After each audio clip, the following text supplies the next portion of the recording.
The Executive Lounge is empowered by Villa Monticello, Ghana's premium boutique hotel. Villa Monticello, your home of tranquility.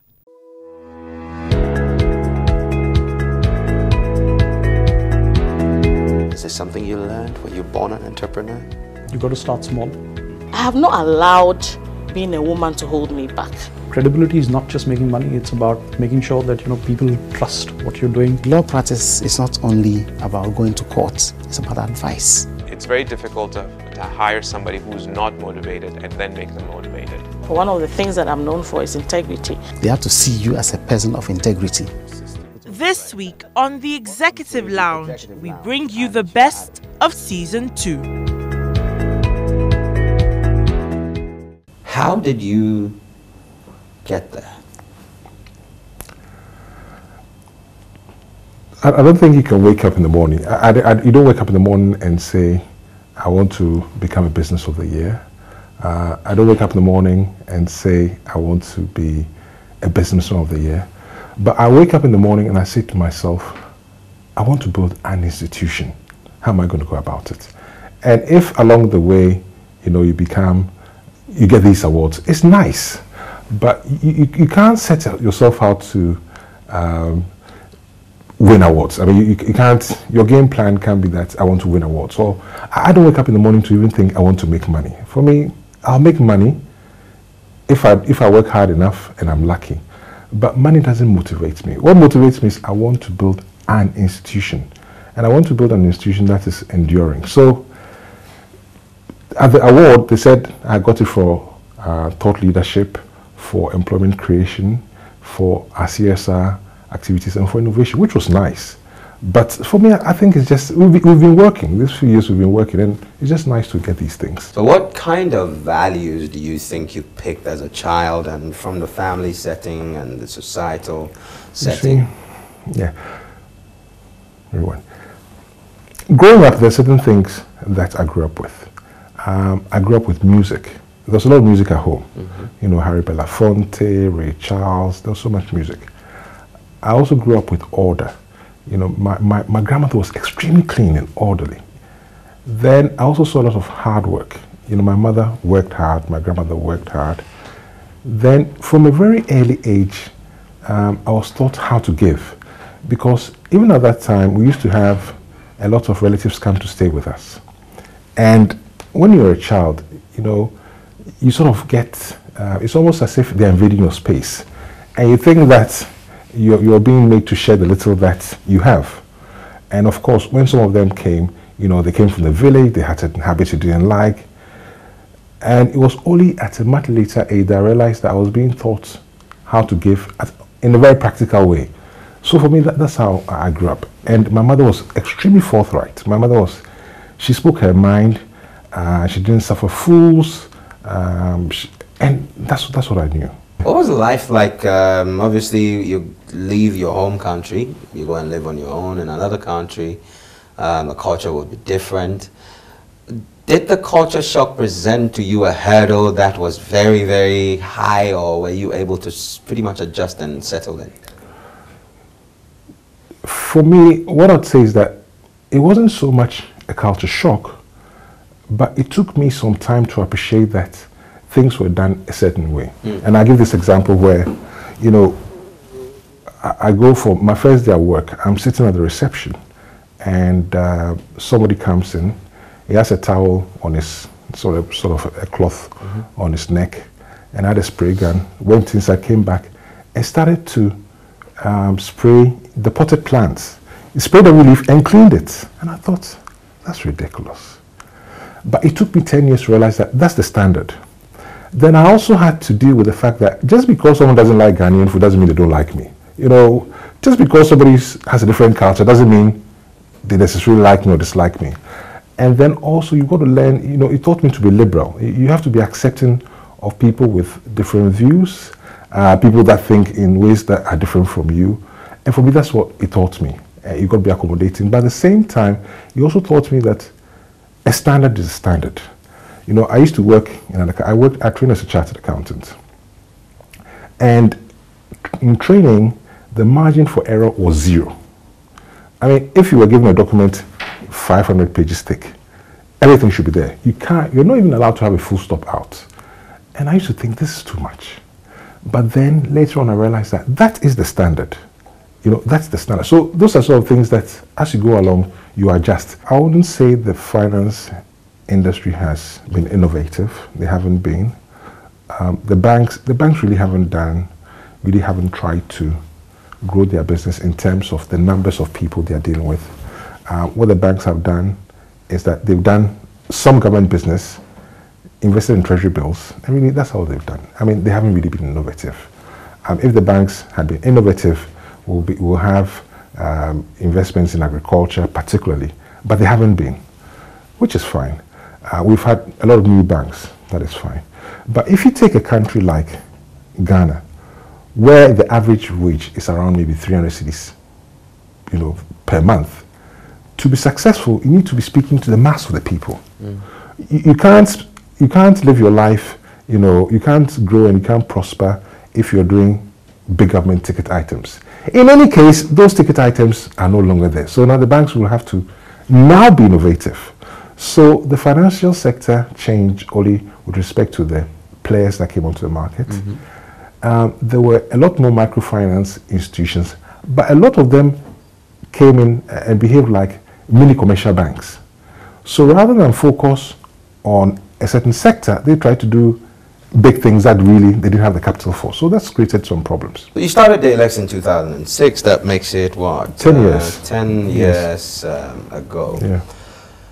It's grown rapidly. You've been innovative and you have a team of dependable people. But I don't think all of this happened overnight. What were some of the quiet days or dark days, if we could call it that? When people come to my office, I say, if they know the mistakes I've made, they'll say, Con Thompson, you're a fool. But hindsight's a beautiful thing. We started Daylex, and the growth has been incremental. You've got to, if you run a business, you've got to try and move step by step.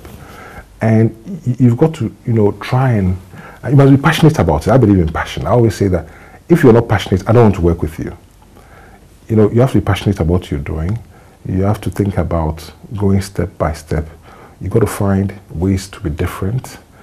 You've got to find areas where you can make some margin, areas where you can grow. And you've got to work hard. And you've got to work just damn hard, Just got to work hard. And if along the way you happen to meet people that are like-minded, then you're lucky. But you can't, people will disappoint you. Some people will stick with you. So every time it's evolving.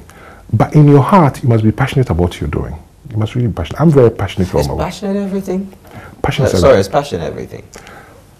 Skills I can teach. I can't teach passion. Give me a man with 95% passion and 5% skills. I'll teach the man the skills. I can't teach them passion. Everybody who works for Daylex, everybody who works for the group, because you have other company, you must be passionate. And if you're not passionate, I don't want to work with you. I'm not interested. Don't work with me. Do something else. Yeah, I'm not interested. Skills I can teach. And even now, I spend about over 60% of my time teaching people how to write, how to speak, how to present, all sorts of things. I don't mind that. But passion, I can't teach passion. As a person, I don't do excuses. I don't do sorry, I don't do I can't do it. I don't do the meeting is at 6 o'clock, you came at 1:06. I don't do that. Whatever it takes, you have to get it done. You like to read a lot. What else do you do to relax? Life, my hobby, my space, and my activities in that space is the continuum. I used to play golf, but now I don't play. Now I bought some. Together with my son, I've got a young son, so we're doing. We bought some model helicopters, so that's what we try and do. And I actually enjoy. On weekends I do a book review with my daughter. She comes from school. She has to do a book review. It's class 1, and I actually enjoy that. And just with the kids, that's it. Almost Saturdays I work, but in the spare time. And then I watch a lot of cookery programs. I watch this, I watch Gordon Ramsay. I watch MasterChef. It's not so much the food, but I'm fascinated about how people can be creative. It just fascinates me. I'm thinking, you are given some ingredients, and some of the things they come up with, I think, wow, I find it fascinating. So you went through this period where you couldn't walk. Basically, you were crippled for some time. Right. Do you remember what was going through your mind, and did you have the will and desire to walk again at some point?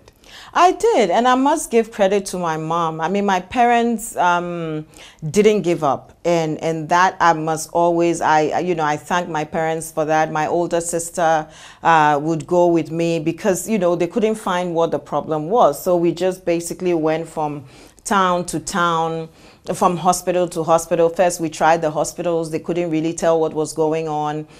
Because, it just happened suddenly. I woke up one day and I just couldn't move. The only incident that I remember before that was I tried to play basketball and I fell. And then there was another fall. I was on the, as kids, we used to call it seesaw, where you sit on there and they push you. But it was nothing drastic. So that was the only incident I remember before. But then when it happened, I just woke up and I couldn't walk. And they took me to all the hospitals. They couldn't find what the problem was. And so I started to use the wheelchair. They took me, so they started going the traditional medicine route because the hospitals couldn't help. And, we would go from one traditional healer to the other, and it wasn't working out. And interestingly, I think because of that, it also triggered other problems. So I was still peeing in bed. I was 7, 8, and I was still peeing in bed. And obviously, when we went to places, the treatment wasn't that great. There was some starvation and a few things going on until my parents thought, you know what, this is it. And they brought me back home into the city. And that's where actually we met another traditional healer who was from Ghana, by the way. Interesting. And she pretty much just walked to our home and said that she could, do something about it. And she started the process. I remember vividly that she would use all these herbs on my leg, and after a while, about 6 months, I started to move a little bit, and it just went on from there, and finally I walked. You talked about low-hanging fruits, and that if we want to cure this business of unemployment, or if we want to stimulate the flow of money through our economy, we should probably be looking at the arts and a conscious effort at streamlining processes and policies that allow us to draw more of these things in. But from where we sit right now, what do we need to do to be able to get to the place where Nigeria is attracting Captain America and South Africa is seeing a constant stream of production work in their backyard? Well, again, you spoke when you were asking the question. You spoke about the intersection of all of these things. So I would say that it's not just one thing, but it's a combination of things. Let me just backtrack a little bit and take it back to education and who we are as a people. And I say this because, of course, I've written extensively. I also write for the Huffington Post, and I've written extensively on this subject. That I think that as a people and who we are and where we are going, the education that we have itself is not suited to where we want to go as a people. When I started this conversation, I mentioned how I grew up in a different country at that time.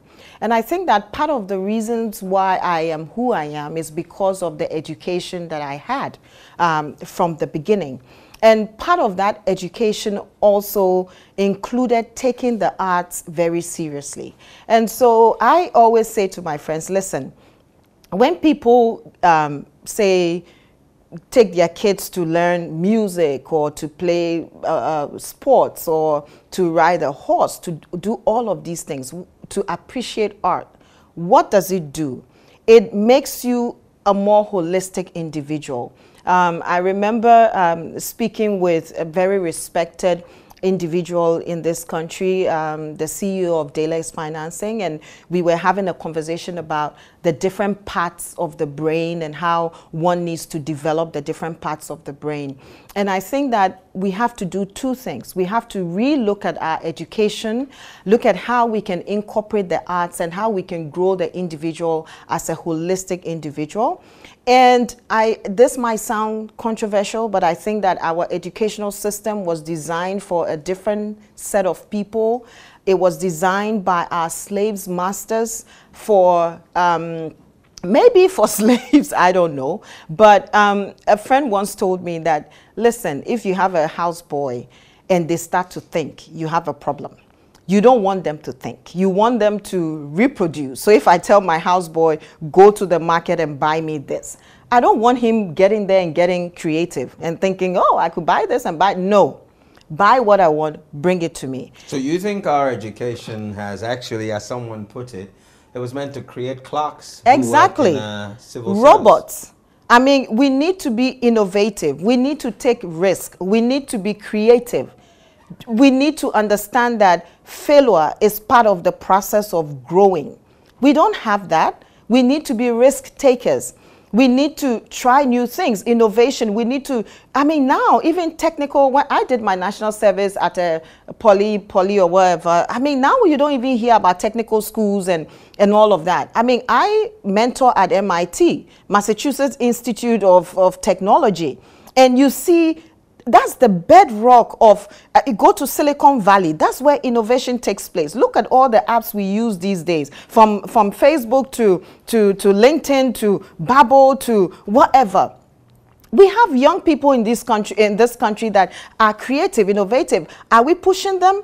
No. Are we giving them the tools? No. Are we giving them the opportunity? No. Are we, nurturing them to stand back and create? No. So is all part of this, and I think that I hope that the present government will take some time. The minister designate, I know him personally, I know he's great, he's passionate about this. I hope this is something that will come out, that the entire education system needs to be redesigned. Who are we as a people? We are just reproducing. My daughter schools out of this country, unfortunately. The first report she got when she left this country, by the way, she was attending one of the best schools here. The first report, she's not an independent thinker. So everything she wanted, where you want someone to kind of give you the nod that you've done a good. So everything should go to the teacher, everything. Why? Because here, you cannot be independent. You cannot be creative. They would say you are disrespectful, all of those things. So that's the first. Two, we need to be aggressive in how we sell ourselves. You know, people tell me all the time, I post things, I'm a very social media person, and they go, you talk about yourself too much. Huh? You push yourself too much. Huh? If I don't do it, who will? We know what we are. I spoke earlier about Thailand selling themselves. We need to go out there, sell what we have, attract people. You know, you need to go out there, go to Hollywood, go to the studios, get them to come here to produce, put in place policies that makes it easier for them. Take, tax breaks, let them bring the equipment. When they bring the equipment, they're not going to take it back. It's going to help our industry. Skills transfer. When I did Silver Rain, I brought in a cinematographer from South Africa. And what he thought, those who worked on the camera, from the focus puller to the camera operator, incredible stuff. When we went to South Africa, we took money there, did we not? So if people come and shoot here, will they not bring money here? All of that. When they come, they sleep in hotels, they eat, they create employment, skills transfer. We have a situation where those who are coming out of schools, the gap between what schools are teaching and what the job market wants is very wide. How do we close that gap? How do we make it more practical? A couple of years ago, the culture minister of Russia accused the United States of global dominance through Netflix, of global mind control through Netflix. Why is that? Because they are morphing you without you being aware. Who are we impacting? Are we even aware? If locally, what we are consuming, are we controlling it? Are we conscious? Are we aware of the impact? How do we also see that as a tool Culture, film, whatever, it's a cultural diplomacy tool. How do we use that as a way to engage the rest of the world? I mean, last year we got the then government to commit to show Ghana films in all Ghanaian embassies around the world. It never got to implementation stage. You go to our embassies globally and they're showing CNN. The fact is that if you don't tell your story, someone will tell it for you.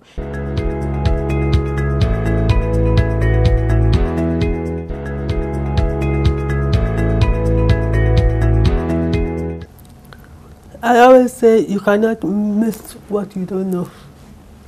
So this has been my life. I mean, I don't know any other life, so I cannot compare it to your life. For instance, the fact that growing up you could run around and do all those things. I have never been able to do that. So I have lived my life within the confines of my limitations, physical limitations, that is. Of course, that doesn't mean that I didn't try to break those boundaries, but then some of them just could not be broken. I think it was my mom who basically just always said that life is like a deck of cards. You have to make the best out of the hand you're dealt, and she did not know anything about raising a child with a disability or anything. But then when she had me, she quickly learned how to do it. And she did a marvelous job. And people always ask me, was she a trained teacher? And I say, no, she just learned as we went along. And that is it. You have to find a way of dealing with your circumstances. You have to find a way of making the best out of your life. And I always said to myself, at the end of the day, what do I have to lose? I mean, if I approach them and they say no, at least I tried. No never killed anybody. True. We are too afraid of rejection that we don't take certain chances in life. But if you have the perception that at least you tried, I mean, you go back with a sense of fulfillment that you did not miss out on an opportunity or anything. How did you come to the point where you've developed this cloud-based platform for microfinance companies? It came out of boredom, actually. I was working in the mobile VAS services industry for a while. I worked with Rankard Solutions for about 9 years. Then after a while, I said I'm a bit bored, so let me move to the fintech industry. And when I moved there, I realized that there's no software that adequately fits the needs of the microfinance industry. The ones that were available back then were brought in from India and Kenya and other places like that. And it did not necessarily fit our peculiar needs in Ghana, so to speak. And I looked at the processes and I said, let me just try my hand and see whether I can do something with it. So that's how Lodicel started. I co-founded it with Derek Denchi. I had the business, I had the technical know-how. He knew about the industry, so it was a good mix. And we started with then we got a partnership with the Association of Microfinance Companies in Ghana to be the preferred software for their members. So within a year, we were able to sign on about 50 microfinance companies while we were building it. Of course, a good software, you never finish building it. It's always evolving. But for the first 3 years, we were taking input from our clients to build it. So while they were using it, they were coming up with various new features or various issues that they wanted fixed or resolved and all those things. And I think it made them feel as if they were a part of the whole process. So some of them are actually very passionate about it, even more passionate than I am. Yeah, about the whole system. So yeah, that is how it started, Logicel. Yeah. How long ago? It started in 2012. And currently you're serving more than 200 microfinance companies. Yeah. What's the biggest hurdle in interfacing technology and financial services in Ghana? I would say it's mainly the part that there are no strict rules. So everybody had their own way of doing things.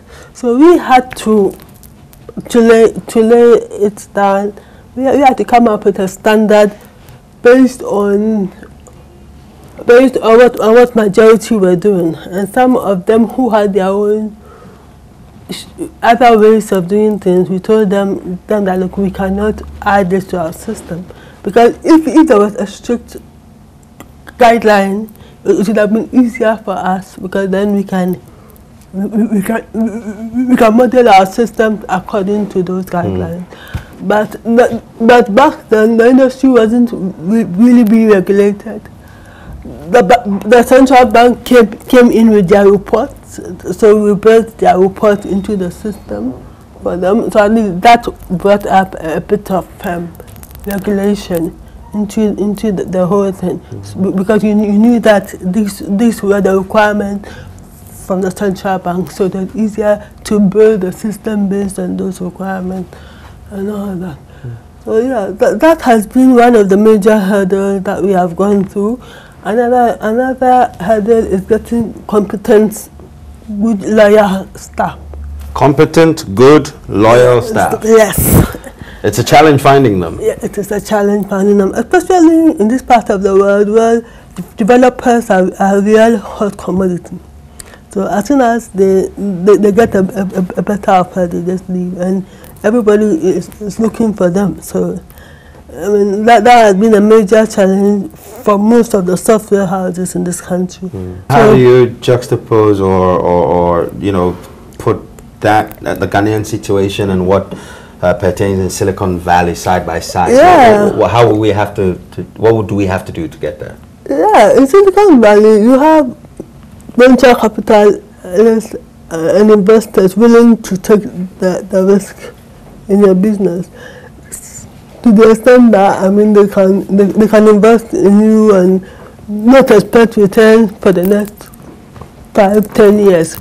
But most of the investors in Ghana are short term, and it's very difficult to turn over that money, especially when you are using it to build a product and you are not using it for anything that is tangible. In terms of tangible, I mean something that you can see and touch.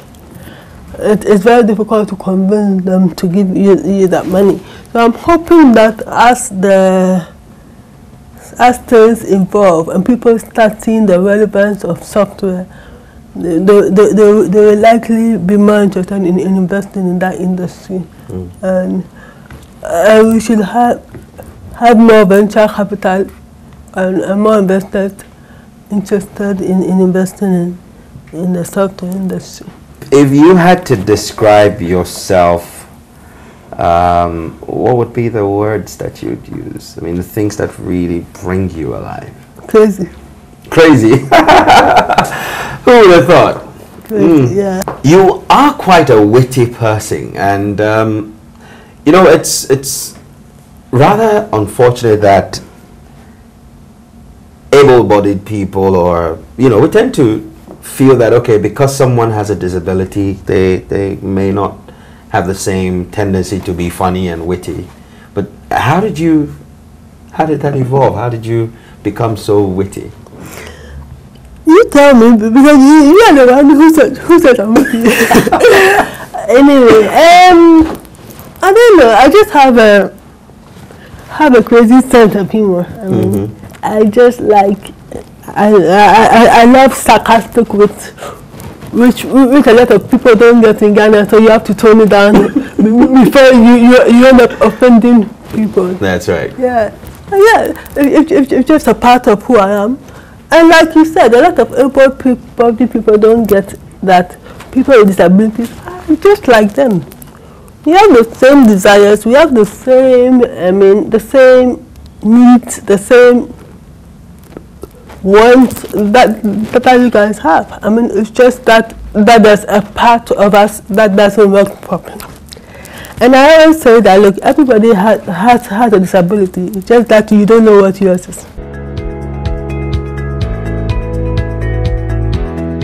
I really think with tremendous humility about the fact that I could have been born into any other family, to any set of parents, but God in His own wisdom brought me to Professor Ernest Dumont and the late Cecilia Dumont, and the diligence and the attention with which they looked at parenting is something that never fails to amaze me. Becoming a parent myself and realizing that it's a tough job, you know, the sacrifices that they've made, and obviously all of that culminating in what I'm able to do in service to the nation, because they set the first example. And I always like to emphasize that I really give my father a tremendous level of credit, because he was the first man in my life. And his ability to reinforce positive messages to me as a young African female, that it's not about your gender, you're just as smart as the boys, focus on what God-given talents you have, work on your weaknesses, don't run away from them. Those kinds of poignant messages sometimes resonate whenever I'm faced with a difficult situation or challenge. So they definitely, of course, God above all others, but they definitely played a very powerful role in where I am today. I'm very grateful. Your career can be described as a sterling career. You've not only worked in investment promotion, but you've done, you know, strategic management, communications in the mines. You've also worked for a multinational telecoms giant. A variety of experiences and exposures. How have you balanced that with the relationship you have with your daughter? First and foremost, I think it's important that I acknowledge the structures that support me and allow me to do what I do. And I'd have to mention my husband, retired Flight Lieutenant Treba. He is a force of nature for me, in the sense that when I feel like there is not enough time, mother-daughter time, he has a way of reassuring me, because he is always present. Because I really believe that women in the workplace will definitely face different challenges from men in the workplace. It's not a function of gender, it's just a reality of who you are and what your role is. And so I think balancing all of those different experiences, but also creating opportunities to share that with my daughter, as young as she is. She's 5, but she thinks she's 25.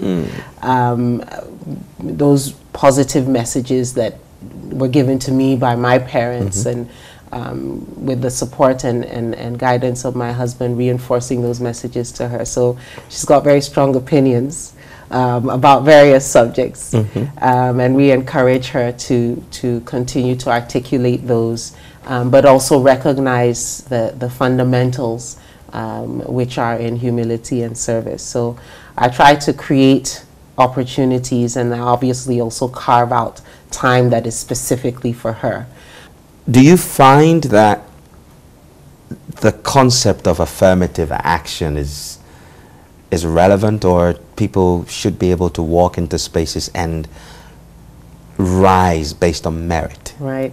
I think I've always been very clear on this particular issue, and I think it's a function of the experiences that I've had the privilege to be a part of in growing professionally. First and foremost, it must always be about you as an individual. If you determine that the issues are going to be around gender, then they will be.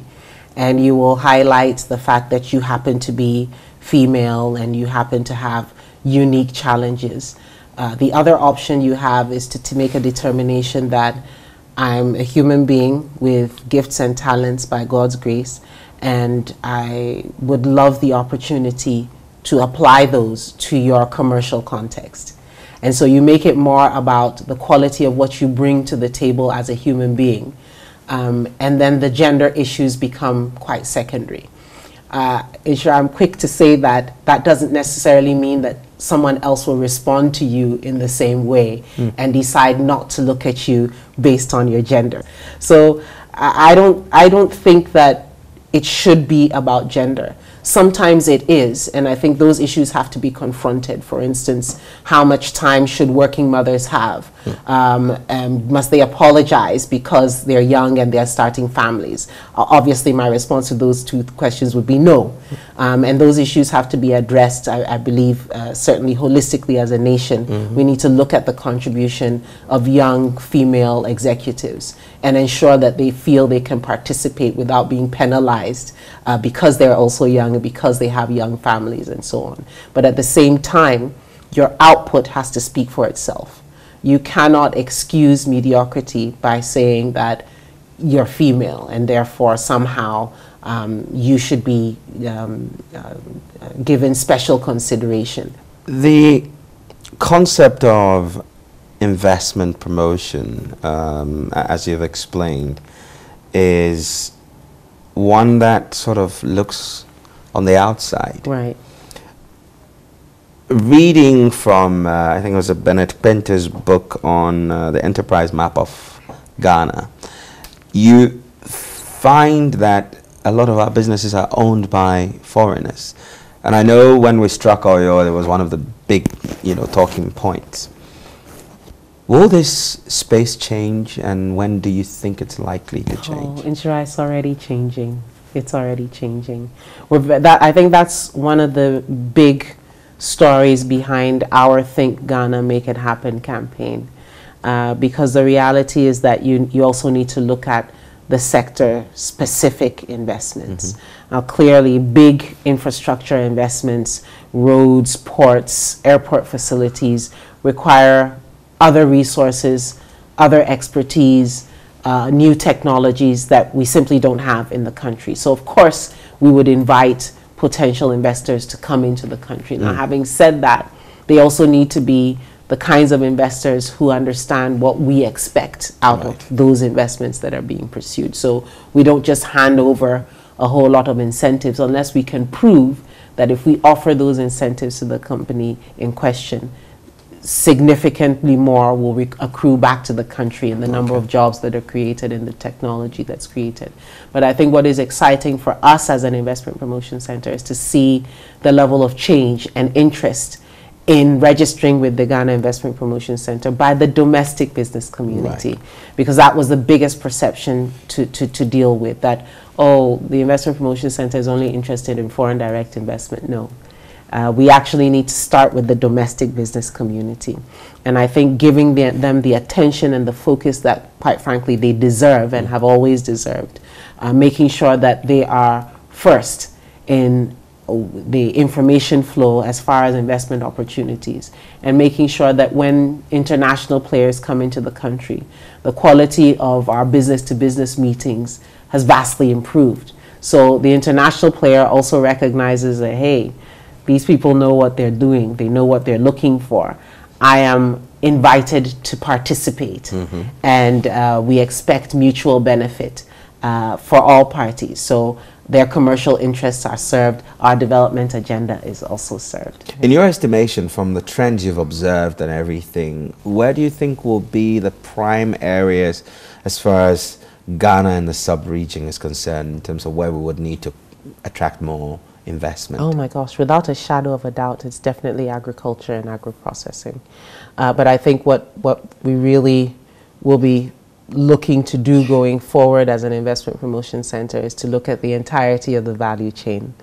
I think you know the history of our long-standing production economy, producers of cocoa, producers of gold, producers of other commodities, but the value proposition in processing and packaging has been part of the missing link, and making sure that we're able to pull in those small shareholder farming communities. They constitute more than 60% of our population, and they're all agrarian farmers. That's so right. we need to make sure that in promoting investments along the entire value chain, those shareholder farming communities are incorporated into our investment promotion initiatives.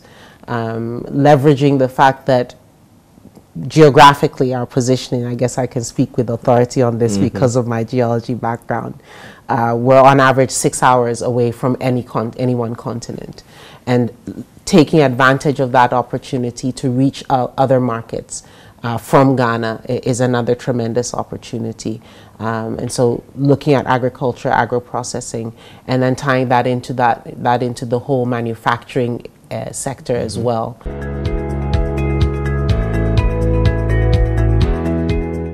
Let's meet Kofi the boy. What was it like growing up? Well, there are two themes that I remember were very much in our home growing up. And they've pretty much persisted through my life. One was really about surrounding yourself with smart people who are smarter than you, because then there's always something to learn from them. And the other was an attitude which you could not have. That is the one in which we tend to express the phrase, I can't do this, right? And so I'll talk about the first. The first of, regarding surrounding yourself with smart people, well, I was lucky to have been the third out of 4 children. So I had these 2 older sisters who are still among the smartest people I know. So let's say I was first of all thrust into a little world where I was surrounded by smart people, so maybe that gave me the comfort to continue doing that. So in school, my friends tended to be the smartest kids in the class, and I just learned to enjoy being around people who just know so much more than you do and are great to engage and naturally learn from.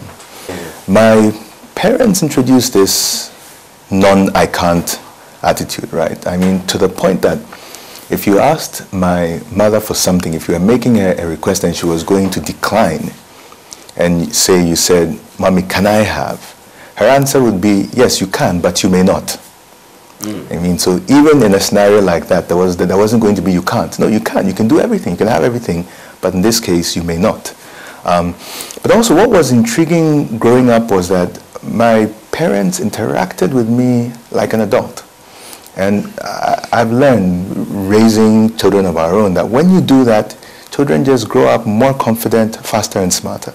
So my father, who is an ophthalmologist and was also partly a research scientist because he was working on trying to eradicate onchocerciasis, river blindness, would talk to us about his work as though we went to school with him and we sat in his office with him. He wouldn't dumb it down because we were kids. Rather, he would build us up to understand it at that level. So at a very young age, I knew that river blindness was caused by the black fly with the scientific name Onchocerca volvulus, and then deposited the microfilaria. And I knew all of this as a 4 and 5-year-old, and I understood it. And he'd show us the pictures of them going out doing the vector control with the helicopters. And so you were thrust into this adult world where you were challenged to just build your capacity to understand and engage. You initially rolled out a platform which was well ahead of its time. That's right. So, I mean, following the theme of surrounding yourself with smart people, so I met my co-founder, Ehi Nachimota. Talking about, and not just smart people, people smarter than yourself. I remember Ehi is the person who taught me calculus. So, now, we very early defined what we wanted to do and be. Our definition of what has become our mission and vision in Rancard wasn't as clearly spelled out, but we clearly understood it and we expressed what we're trying to build.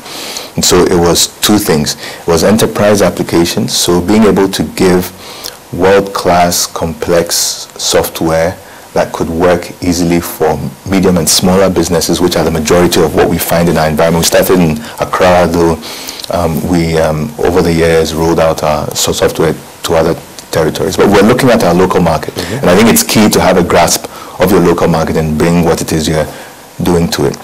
What was it like going across different territories with an idea or a product that you had developed here in Ghana?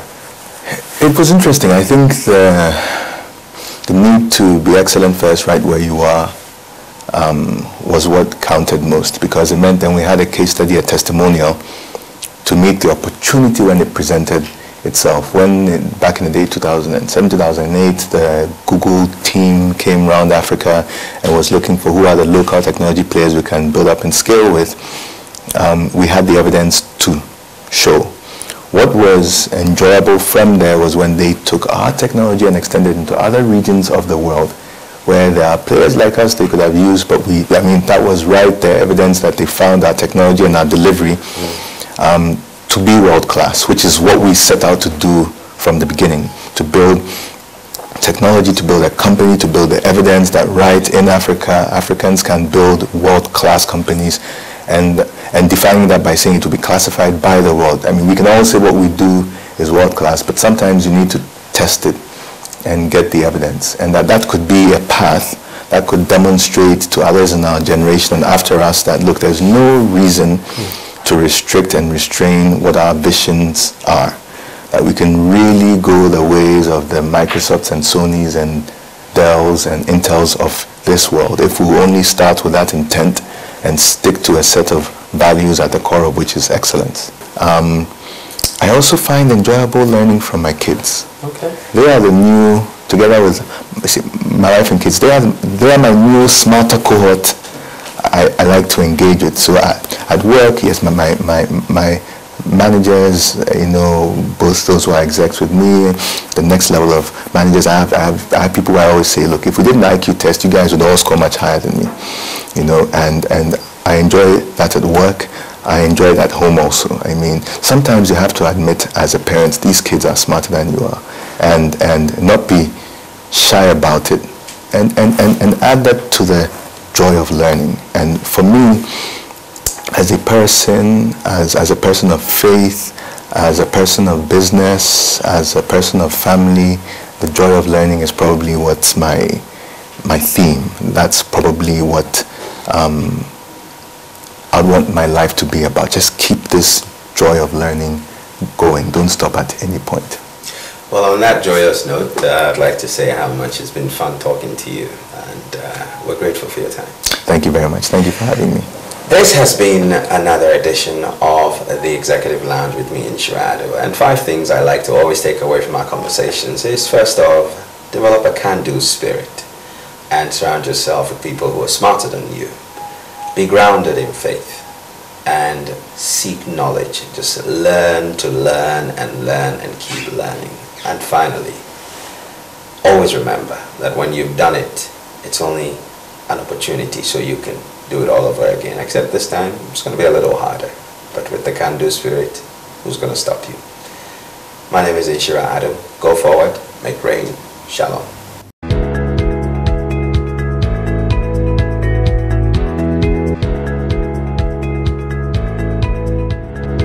The Executive Lounge is supported by Villa Monticello. Experience your own tranquility. Is the life of a software developer pretty much the same as a software developer, say, in India or in Silicon Valley? These guys make lots of zeros on the end of their income. Why the disparity, and will we ever catch up? I think we've caught up. We just need to start acting it. I don't think there's any excuse anymore for a software developer who is willing to patiently go through the ideation process to not be able to compete globally, whether they are in Kumasi or in Takoradi, versus if they are in Taiwan or in San Francisco. Maybe where we are left with the remaining gap will be attitude.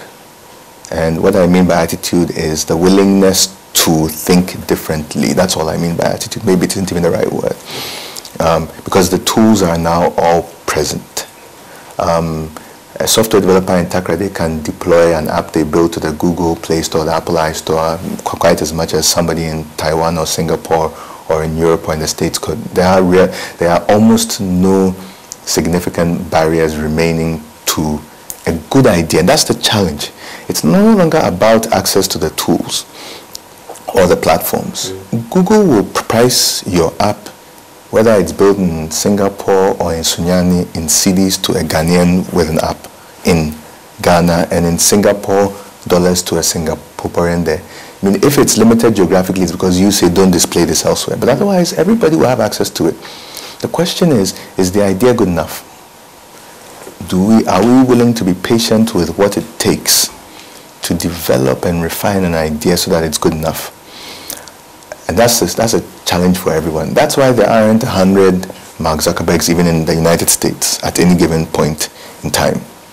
It's as difficult there to build a Facebook as it is anywhere else. It's more about the patience. Yes, there are some differences in the infrastructure, but in Ashesi University, what Patrick and his team are instilling in the kids there is a can-do spirit. That's why I think all that's remaining, the only significant barrier remaining, we can come up with lots of other barriers. So I'm trying to emphasize on the word significant.